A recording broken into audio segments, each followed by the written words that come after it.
செங்கம் பகுதி விவசாயிகள் நிறைஞ்ச பகுதி. இங்க சென்ட் ஃபேக்டரி வேணும் என்ற கோரிக்கை ரொம்ப நாள் இருக்கு. உறுதியாக நம்ம வேட்பாளர் செய்து வரும் பொழுது இந்த சென்ட் ஃபேக்டரி செங்கத்தில் கொண்டு வருவோம். செங்கம் பேரூராட்சியாக இருந்து நகராட்சியாக உயர்த்தப்பட்டு இன்னும் பேரூராட்சியாவே தான் செயல்படுது. அதனால நிச்சயம் அதை எல்லாத்தையும் மாற்றி ஒரு நகராட்சிக்கு தகுந்த தகுதியான ஒரு இடமாக நமது செங்கத்தை செய்வோம். செங்கம் அரசு மருத்துவமனையில இன்னைக்கு மலைவாழ் மக்கள் முதல் கொண்டு மருத்துவமனையில இரவு பகல் பாராம ஏழை மக்கள் வராங்க. ஆனா அவங்களுக்கு மருந்து இல்ல, மாத்திரை இல்ல, டாக்டர் இல்ல. நிச்சயம் நம்ம ஆட்சி நம்ம அடுத்து ஜெயிச்சு வரும் பொழுது நம்ம வேட்பாளர் உறுதியாக உங்களுக்கு நல்ல ஒரு மருத்துவமனை தரம் உயர்த்துவோம் என்று உங்களுக்கு கேப்டன் சாட்சியா உங்களுக்கு நான் சொல்றேன். அதே மாதிரி 2011 வரைக்கும் கூட்ட நெரிசல் குறையவே இல்லை. எந்த வேலையில எந்த விதமான பணிகளும் இங்க நடக்கல. இங்க செங்கம் புறவழி சாலை அமைத்து தரோம்னு சொல்லி 5 வருஷமா சொல்லிட்டு இருக்காங்க.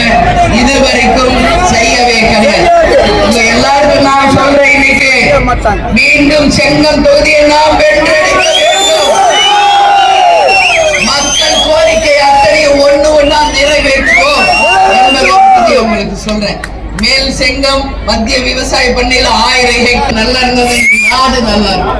கேப்டன் விவசாய குடும்பம், நாங்க விவசாய குடும்பம். அதனால விவசாய கஷ்டம் என்னன்னு எங்களுக்கு தெரியும். கவலைப்படாதீங்க.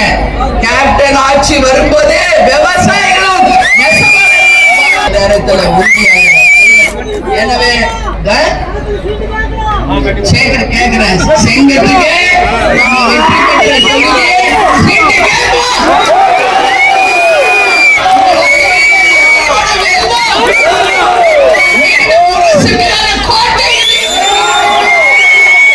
நிச்சயமாக இதை செய்வோம். ஆனா ஒரு உண்மை விசுவாசிகள் அந்த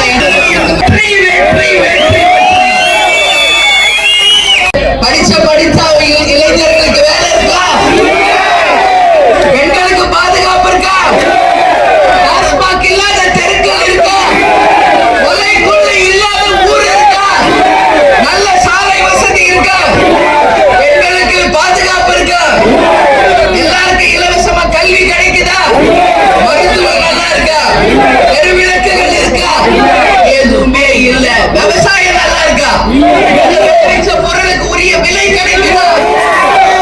டாஸ்மாக் கடை இருக்கா? தெருவுக்கு 10 டாஸ்மாக் கடை இருக்கா? லஞ்சம் இருக்கா? அப்படின்னு இருக்கா?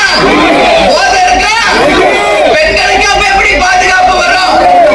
எப்படி வரும்? அதைத்தான் நான் சொல்றேன். நம்ம தலைவர் கனவு லட்சியத்தின்படி ஒட்டுமொத்த தாய் குலங்கள் வாழ்ந்ததாக ஒரு செய்திருக்கை.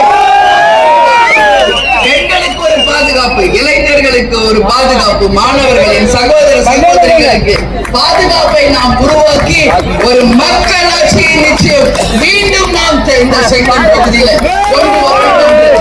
எல்லாருக்கும் நான் உறுதியா நான் சொல்றேன்.